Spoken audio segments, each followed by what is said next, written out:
My mother-in-law created a group chat called Real Family and left me out. She had no idea I could read every message. I was in the kitchen, wiping down the counter after dinner, when my husband, Elias, left his phone charging on the island. It lit up. A message preview from a group chat popped up. Real Family, and underneath it, from Beatrice Muller, his mother. We'll discuss the baby shower on Sunday. And obviously, she doesn't need to be there. My stomach clenched. That was me. No doubt about it. At first, I thought maybe it was some casual mistake, a group I wasn't in just because I wasn't biologically related. But then it hit me.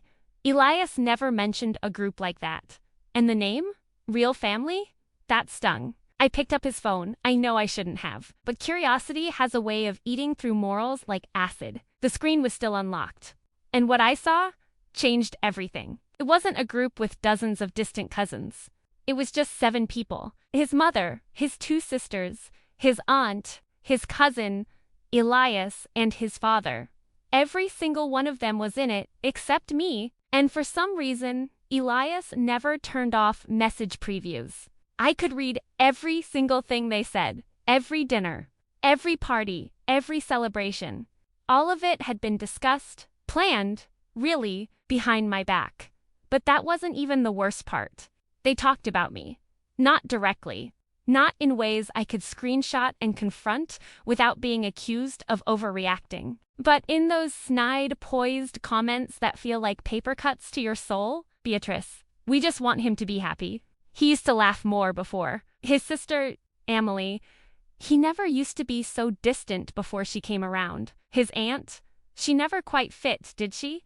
And the knife twist, Elias never defended me. Not once.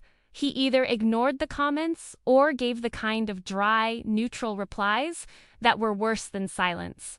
Like, he didn't want to upset them more than he wanted to protect me. So I kept reading, day after day. I never told Elias I knew. I couldn't. I needed to see how far it would go. When we sat down for dinner, he'd tell me his mom had forgotten to include me in some brunch, or that his family was keeping things low-key this year for Christmas. Lies, all of it. And now I knew. The worst betrayal wasn't from Beatrice. It was from Elias. He watched them erase me, and he let them. I wish I could say I confronted him that night. I didn't. I pretended nothing was wrong, smiled when I had to, cooked his favorite pasta the next evening, slept beside him while replaying every message in my head, over and over. But something had shifted. I started planning, not for revenge, for clarity, because I wasn't sure if I was living with a man or with his mother's puppet. The next morning, I woke up before Elias and stared at his sleeping face, wondering how someone could lie so effortlessly with their silence. I had spent years thinking we were building something real, a future, a family, a partnership. But now I questioned everything. Was I just a placeholder?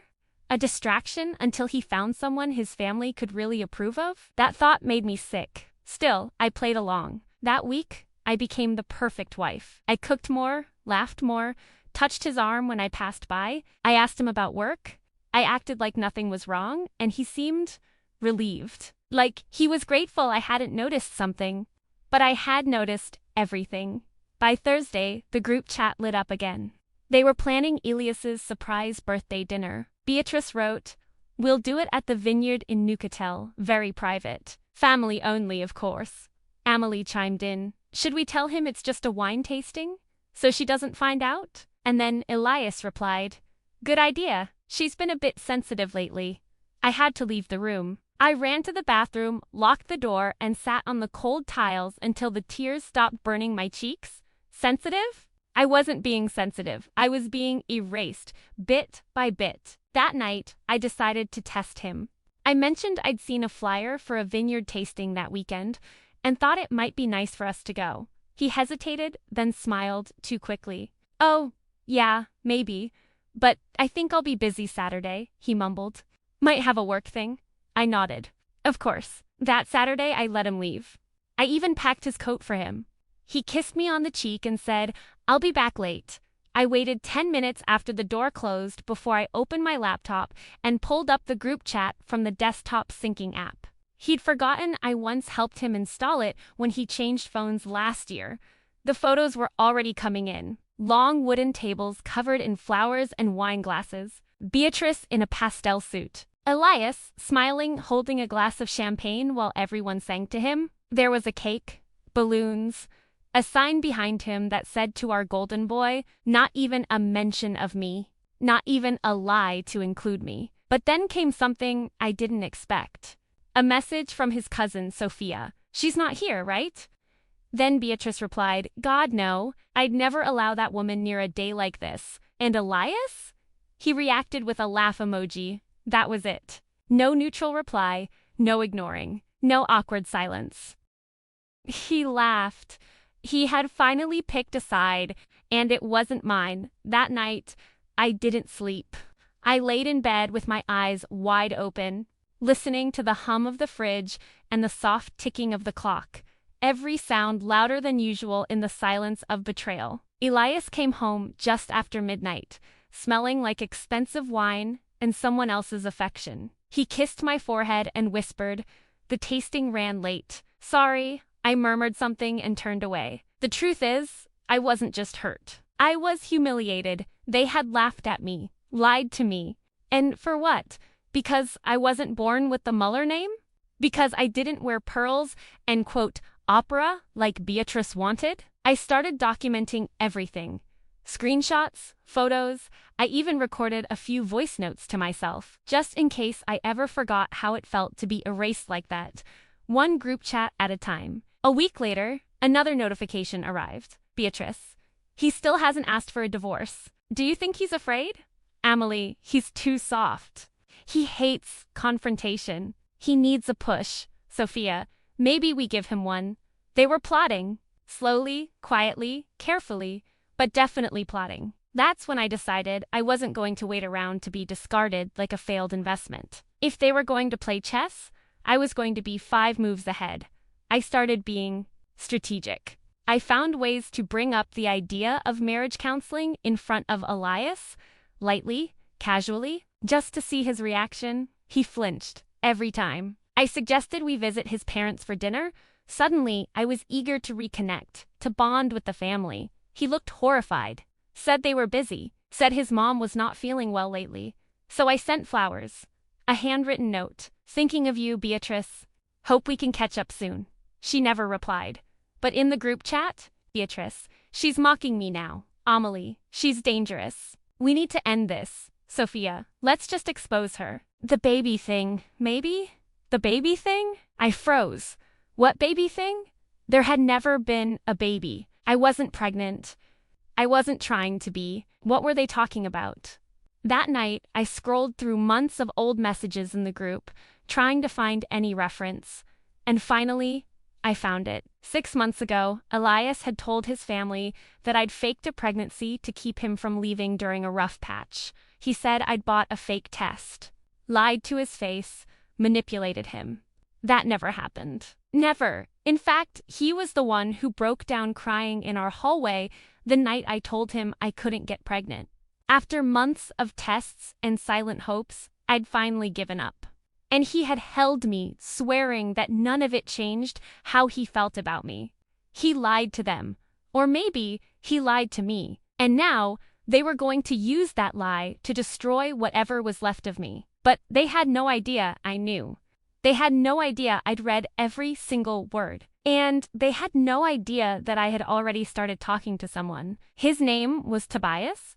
He was Elias's cousin, the only one who'd ever treated me like a human being, and the only person not in that group chat. I hadn't spoken to Tobias in months, not since a family wedding in Lucerne, where we ended up seated next to each other. That night, while everyone danced and gossiped, we'd shared a quiet moment over champagne and secrets. He told me he didn't feel like a Muller, said he hated how performative they all were, that he only stayed close to the family out of guilt, not love. I never forgot that. So when I sent him a message out of the blue, I wasn't sure if he'd even respond. He did, almost immediately. It's been too long. Are you okay? That was all it took. I didn't say everything right away. Just hinted that things were complicated, that I was feeling isolated. His reply was short. It's not your imagination. I've seen it too. That hit me like a wave. Because finally, someone acknowledged it. I wasn't crazy. I wasn't paranoid. I was right. Over the next few days, we exchanged messages. Tobias never said anything directly against his family, but he didn't defend them either. He asked questions, careful ones, but laced with something that felt like genuine concern. Then he said something that changed everything. You should come to Zurich. Just for the weekend. Get some air. I didn't answer right away. But the thought of being out of that house, away from the ghost smiles and Ilias's empty eyes, was more tempting than I expected. When I finally agreed, it felt like betrayal. But betrayal had already become a language I was fluent in. They'd taught me well. So I told Elias I was going to visit a friend in Lausanne for the weekend. He barely looked up from his phone. Okay, drive safe, not even a single question. I left the next morning, heart pounding, suitcase light. Tobias met me at the train station, wearing the same old coat he'd worn at that wedding, slightly frayed at the cuffs, too soft to be new. His eyes were the same too. Quiet, observant, kind. We didn't hug. We didn't need to. He took me to a tiny cafe near the lake, and after the third cup of tea, I finally said it. All this time, they've been talking about me, behind my back. And Elias just let it happen? Tobias didn't flinch. He nodded, slowly. I figured, he said. You were always too real for them?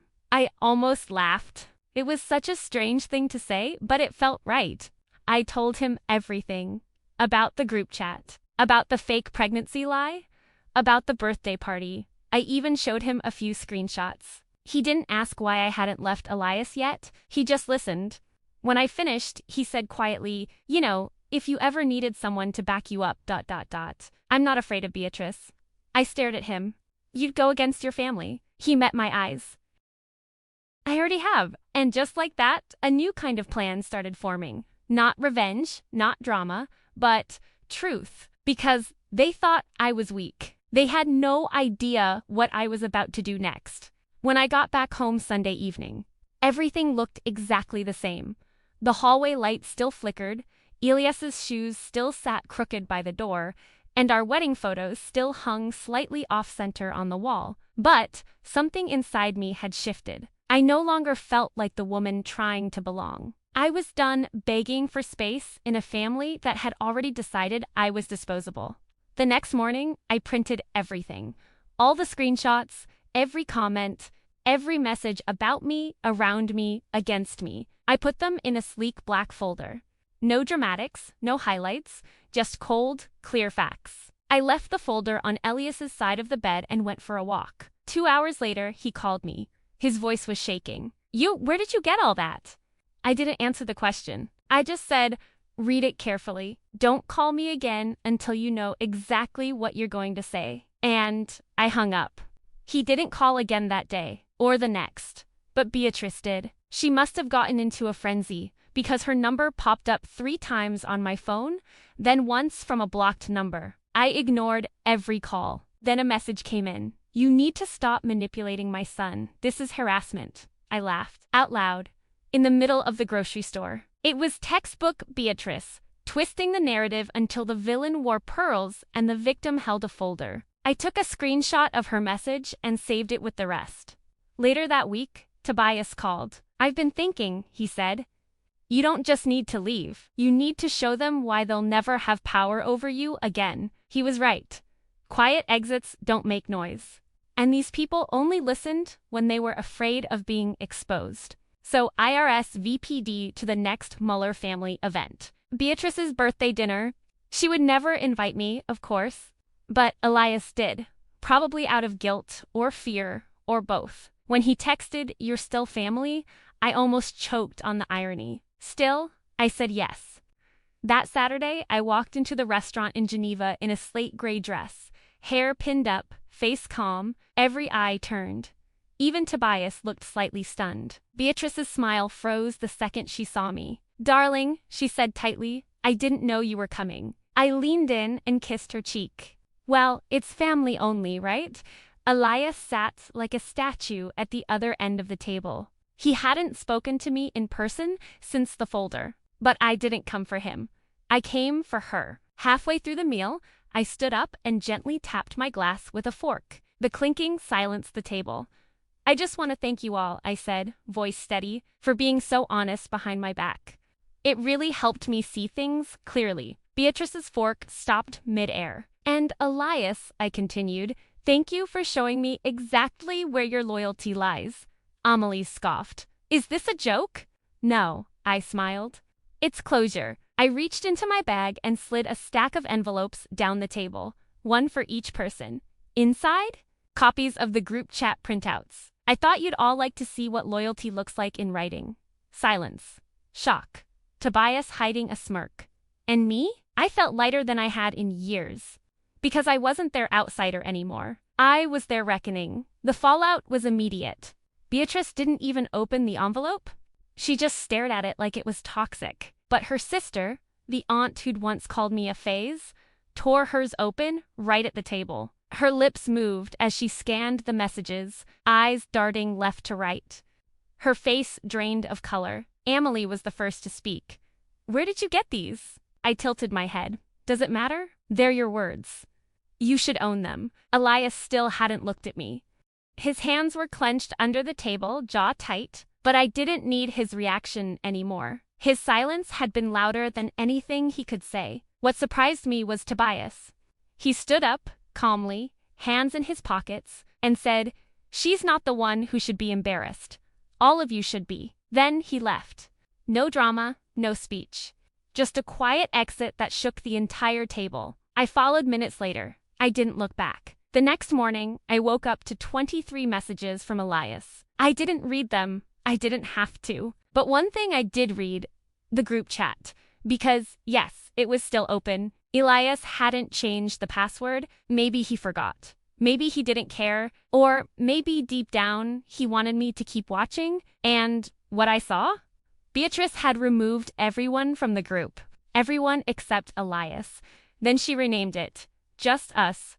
I couldn't believe it. After everything, she still wanted control. Even after being humiliated in front of her precious circle, she chose to tighten the grip on the only person she still had, her son. But Elias didn't reply in the chat. Not once. Not even when she wrote, She'll leave you. You know that, right? He didn't answer. I didn't either.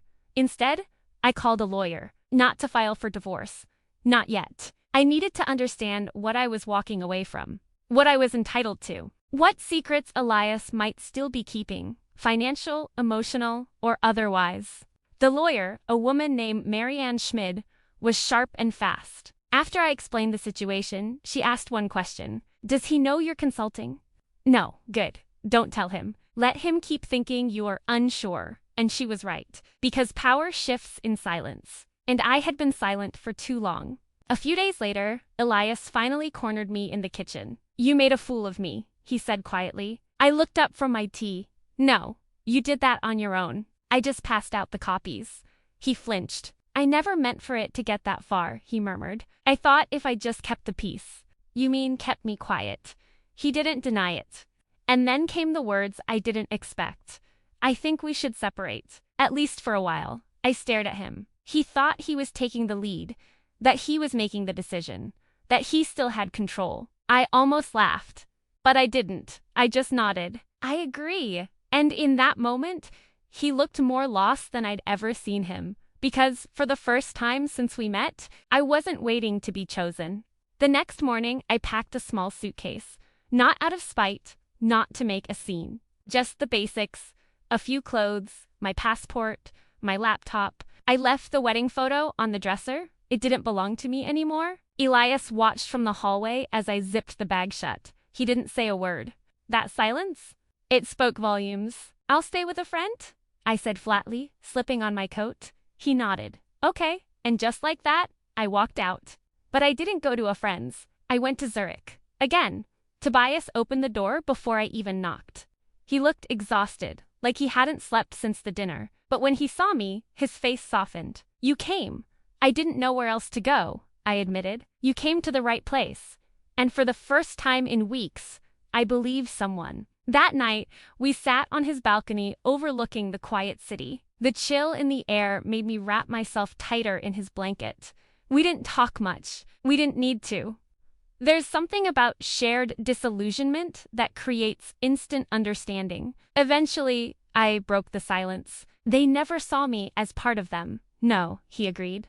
Because you were never small enough to fit in their mold. I looked at him. And you? I broke their mold a long time ago. It wasn't romantic. Not yet. It wasn't flirtation or rebound or drama. It was something quieter, safer, but there was something there. And then he said it. You know, they're already rewriting the story. I raised an eyebrow. They're saying you fabricated the messages, that you manipulated Elias, that you turned me against them. I should have felt angry, but I didn't. I felt tired. Let them, I whispered. Let them lie to each other. That's what they do best. He looked at me long and hard. You're not going back, are you? I shook my head. No, I'm done being the villain in someone else's fairy tale. The next day, I sent Elias's one final message. I'll have the lawyer send over the paperwork. No need to reply.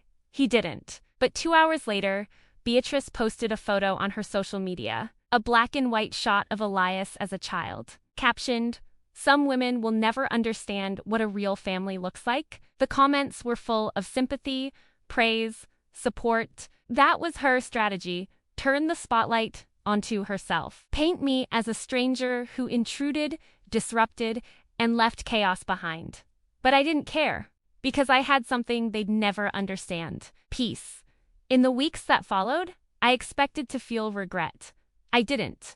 Instead, what came was clarity. It's strange how silence fills a space. After so much noise, lies, comments, whispers behind my back, the quiet was almost a gift. I started hearing myself again. Remembering who I was before I became the wife, the outsider, her. I stayed in Zurich longer than I planned. Tobias never rushed me. He gave me space in his home, but more importantly, he gave me space in his life without asking for anything in return. We never defined what we were. There was no need. It wasn't a romance forged in revenge. It was something slower, something earned. Meanwhile, Marianne, my lawyer, was efficient. Elias never contested anything. Maybe he was too embarrassed. Maybe he was relieved. I'll never know. I didn't ask. But then something happened. One morning, I got an email from Marianne with the subject line, "You'll want to see this." Attached was a document Elias had submitted in response to a routine asset disclosure. Inside was a single sentence that made me freeze. Joint savings account, transferred to separate account under parental advisement, March 12th. Parental advisement, March 12th. That was 4 days after I discovered the group chat. And 10 days before Elias suggested we separate, I felt the blood rush to my ears. He hadn't just emotionally betrayed me, he'd moved money, quietly, with Beatrice's help. Before even telling me he wanted out. Before I packed a single bag, I called Marianne immediately. "This changes things, right?" "Oh, it changes everything," she said. "That's marital misconduct. And it's provable." I didn't know whether to laugh or cry. It was almost poetic how Beatrice's need to control everything had finally given me a legal advantage. She thought she was shielding Elias. She'd handed me a loaded weapon instead. Marianne filed an amendment to our separation terms. Elias responded within 48 hours. He offered a settlement. Generous, too generous, which only confirmed what we already suspected. He didn't want this going to court. He didn't want the truth exposed. Not in legal documents. Not in records that could follow him into future relationships, jobs, or polite dinner conversations. I signed the papers. Tobias was there when I did. He didn't say much, just poured me a glass of wine afterward and asked what I wanted to do next. I stared out the window at the city. "I want to disappear from their story," I said, "and rewrite my own." That night, I booked a short trip to Lisbon, alone, just to breathe. To start something that belonged only to me. When I told Tobias, he smiled.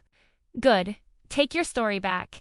And just before I left, he handed me an envelope. Inside was a small Polaroid photo from that wedding years ago. The two of us, blurry in the background, mid-laugh. "You've always belonged somewhere," he said quietly. "They just weren't the ones to give it to you." Lisbon was warm, chaotic, and alive. Everything my old life wasn't. I spent the first few days just walking. No itinerary. No pressure. I wandered through alleyways that smelled like grilled sardines and salt, bought pastries from tiny cafes where no one knew my name. And for the first time in years, no one looked at me like I was a problem to fix. I wasn't Ilias's wife. I wasn't that woman Beatrice sneered about. I was just me. On the fourth night, I sat on a quiet rooftop bar with a glass of Vinho Verde and my phone buzzing in my hand. It was Tobias. "I hope you're letting yourself rest." I smiled. He always knew when to check in without crowding me. I replied, resting, thinking, reclaiming. Then I did something I never thought I would. I deleted the group chat access, the app, the screenshots, every digital breadcrumb of that life. Not because I forgave them, but because they didn't deserve the space anymore. I realized something in Lisbon. I had been keeping the anger alive to prove I wasn't weak. But the truth was, moving on didn't mean pretending it never happened. It just meant choosing freedom over fury. A few days later, while walking through Alfama, I saw a small shop with antique frames in the window. One caught my eye, silver, slightly tarnished, carved with vines.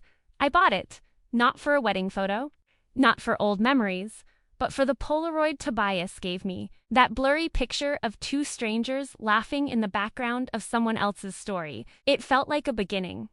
Back in Zurich a week later, I met Tobias for dinner. He waited outside the station, holding 2 coffees like it was the most natural thing in the world. "How was it?" he asked. "Perfect." We didn't talk much during dinner. We didn't need to. There was a rhythm between us now, an understanding that didn't require constant explanation. But just before we said goodnight, I looked at him and asked the question that had been quietly blooming in the back of my mind. "Why did you believe me?" "From the beginning?" He didn't hesitate. "Because I saw you." He said it so simply as if it were obvious. And maybe it was.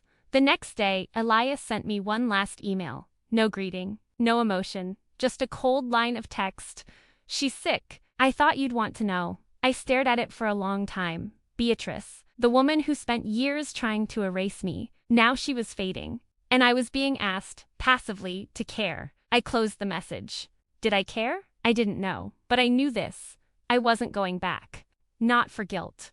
Not for pity. Not even for closure. Some doors deserve to stay closed, not because you hate what's behind them, but because you finally love what's ahead. The email haunted me for a few days. "She's sick." That's all Elias had written. But it carried weight. Not because I cared about Beatrice, but because I hated that even now, they expected something from me. Sympathy. A response. Maybe some kind of noble forgiveness, so they could feel better about what they did. But forgiveness isn't a performance. And I wasn't going to stage 1 for their comfort. Still, part of me needed to know the truth. Not for her, but for me. I didn't want to make peace with the past, but I wanted to understand just how far it went. So I asked Tobias to meet me at the park in Lindenhof, the one overlooking the river. When I told him about the email, he didn't look surprised. "I heard something too," he said quietly.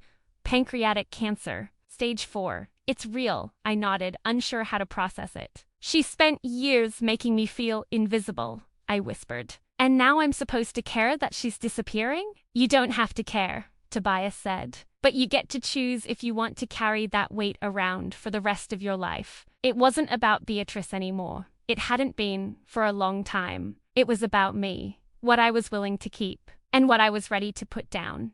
Later that night, I sat alone in my apartment, staring at that silver picture frame on my bookshelf. The Polaroid of me and Tobias, blurry, imperfect, real.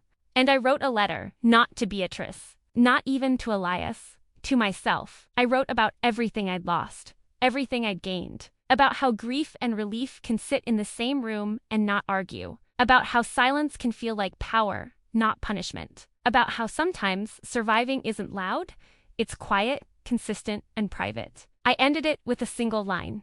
"You were never the villain. You were just inconvenient to their illusion." And I burned it. I didn't need to keep the letter. I just needed to say it out loud to myself, even if the flames were the only witnesses. The next morning, I replied to Ilias's email. Just one sentence. I hope you're taking care of her. That was it. I didn't ask for updates. I didn't offer apologies. I didn't reopen the door. He didn't respond. And I felt ... nothing. Not cold, not cruel, just done. The truth is, the worst part of being erased isn't the silence. It's the memory of how hard you tried to be seen. But now, I wasn't trying anymore. I was building something new, something quiet, steady, honest, and maybe, just maybe, something like love. Life settled into something I hadn't felt in a long time. Rhythm. There were no grand declarations, no dramatic scenes, just mornings with coffee, long walks with Tobias, and the soft comfort of knowing no one expected me to shrink to fit into their idea of who I should be. But the past has sharp edges, and it finds ways to remind you it's still there. One afternoon, while checking my mail, I found a cream-colored envelope with no return address. My name written in calligraphy. Inside, an invitation. In honor of Beatrice Muller, a celebration of life. Geneva, 14th of November. She had died. No warning. No follow-up from Elias, just an invitation to sit at the table of mourning with people who had once laughed at the idea of me being family. I stared at the card for a long time. What did they want from me? To attend and cry? To make peace?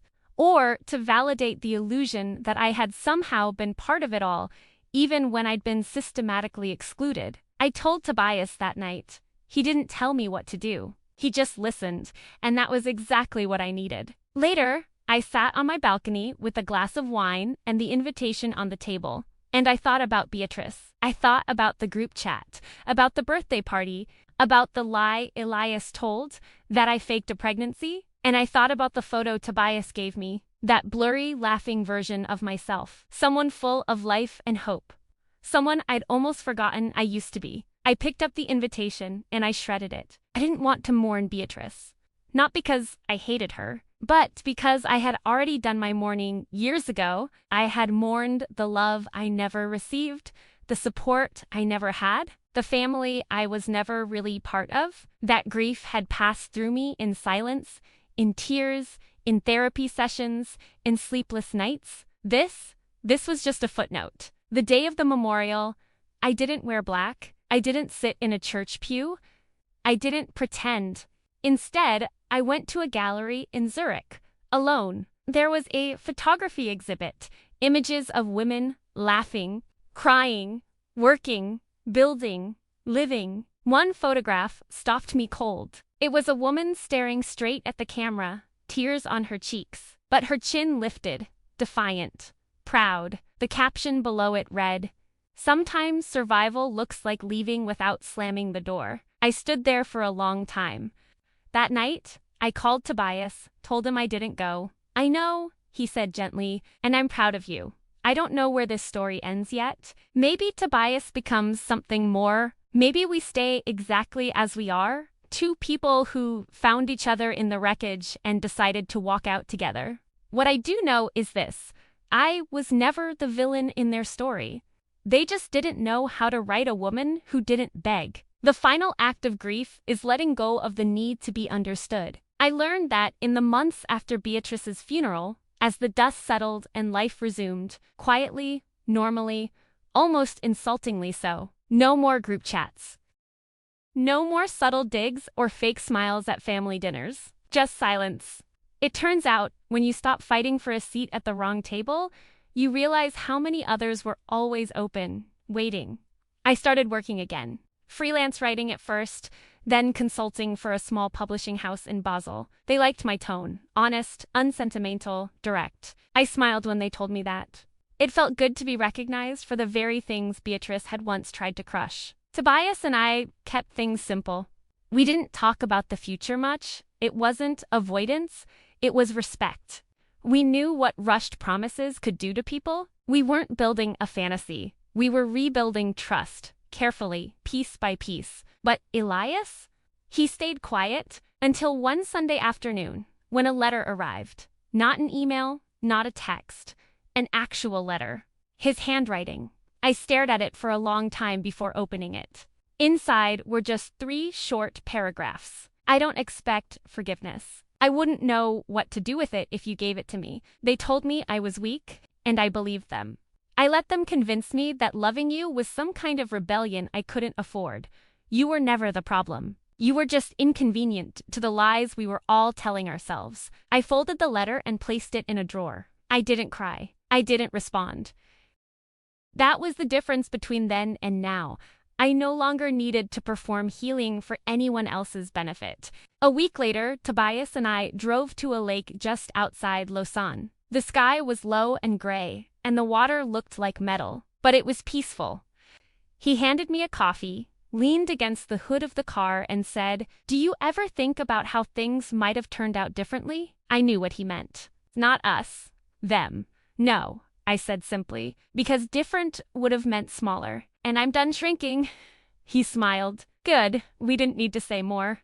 Later that evening, as we walked along the edge of the lake, I noticed a child flying a kite in the wind. The string caught, tugged, twisted, but the child held on. Not tightly, not desperately, just firmly enough. And I realized something. Sometimes survival isn't about severing everything. Sometimes it's about learning what to hold on to and how. I didn't need to be part of the Muller family. I didn't need Beatrice's approval. I didn't need to rewrite the past or make it palatable. I just needed to remember my own voice. And I had it now. Clear, whole, unapologetic. The first time I saw Elias again was entirely by accident. It had been nearly a year since the separation. Papers signed, accounts divided, my name erased from the Muller circle like a typo in a family manuscript. I was walking through the old town in Geneva, on my way to meet a client, when I saw him. He was sitting at an outdoor cafe alone, a half-drunk espresso in front of him, and that same tired look I remembered from the final months of our marriage, like he was holding something heavy and pretending it wasn't crushing him. He looked up and froze. Our eyes met. And in that split second, I felt it. Not pain, not longing, just the cold recognition of someone I once tried desperately to hold on to. I gave him a small nod. That was all. He didn't smile, didn't wave, just watched as I walked past him like a ghost he wasn't sure was real. Later that evening, I told Tobias. He simply asked, "Are you okay?" And I was, truly, because something had changed. Seeing Elias didn't shake me. It didn't send me spiraling or questioning everything all over again. It confirmed what I already knew. He was part of the story that shaped me, but he no longer had the power to define me. A few weeks later, I got a message request on social media from Amelie. I hesitated before opening it. Curiosity won. I don't expect you to respond. I just wanted to say, you were right about all of it. No apology, no elaboration. But it didn't matter. The truth had finally started leaking through their carefully sealed facade. I showed it to Tobias. He raised an eyebrow. Closure? I shrugged. Maybe. Or maybe they're realizing the empire they protected so fiercely was built on cruelty. And now it's crumbling. The next day, I finally did something I'd been putting off for months. I returned to the apartment Elias and I once shared. It was empty now, freshly listed for rent. I'd asked the agent if I could retrieve a box I'd forgotten in the storage closet. That was a lie. There was no box. I just wanted to see it one last time. I walked through each room, remembering fragments of the life I used to live. The fake smiles, the silent dinners, the weight of not being enough. And then I stood in the bedroom, the place where I first discovered that group chat, where I realized I wasn't part of their real family. I stood there for a long moment, then whispered into the air, I was always real. You were just afraid of me. And with that, I turned off the lights and left. The past would always exist, but it no longer owned me. A few months later, I got a message that would have terrified the version of me that once tried so hard to fit in. Tobias's mother was turning 60. There would be a dinner, a formal one. Family invited, I was included.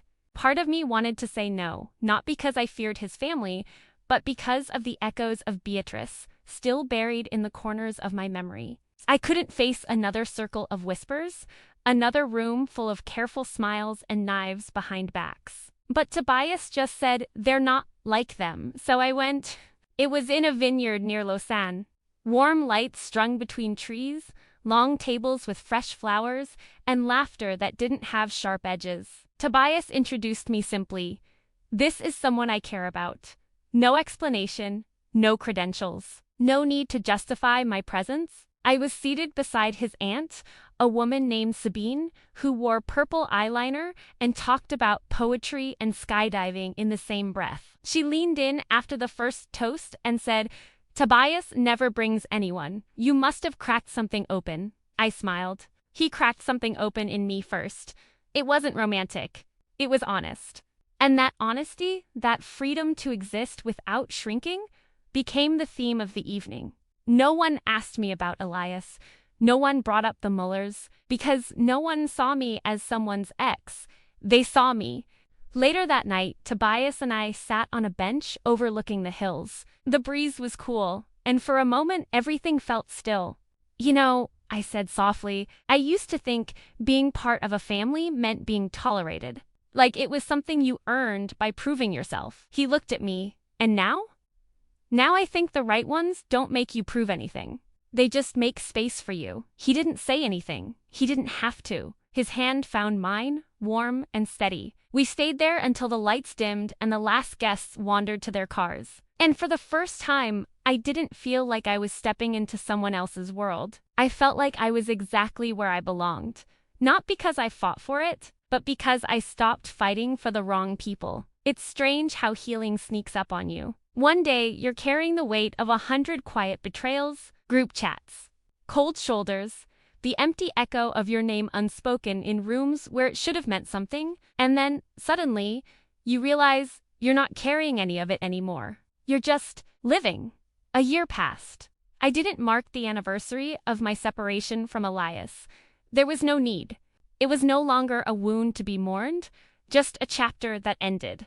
One I no longer reread. Tobias and I didn't label things. Still didn't. We didn't have to. We had rhythm. We had safety. We had the kind of connection that didn't need performance, just presence. One afternoon, we visited a small coastal town in Italy. No itinerary, just 2 overnight bags and the decision to get lost for a few days. We rented a scooter, got caught in the rain, and ended up at a tiny inn run by a woman named Renata, who gave us lemon tea and warm towels like we were old friends. In that quiet, candlelit room, something settled in me. Not love, not in the storybook sense, but peace. The kind that wraps around you slowly without asking for attention. Later that night, I looked at Tobias and said, "You know what I realized?" He raised an eyebrow. "What?" "I spent years waiting for someone to choose me, and now I realize I already did. I chose me. That's why everything feels different." He smiled, not surprised. "You were always the one," he said. "They just didn't know what they had. We didn't talk about marriage or labels or plans. We didn't need to, because everything I used to chase, the validation, the approval, the forced belonging, had been replaced by something better: clarity, freedom, self-respect. Eventually, we went home, back to Zurich. Back to the quiet life we built, brick by careful brick. And one morning, as I was opening a new journal, I wrote a single line at the top of the first page. Being left out of the group chat was the best thing that ever happened to me. Because it wasn't rejection, it was release. It wasn't exile, it was escape. They wanted to remind me I wasn't real family. What they didn't realize was that I was never meant to be, because the family I found afterward, the one I built, piece by piece, with people who saw me, that one was real. And it was mine.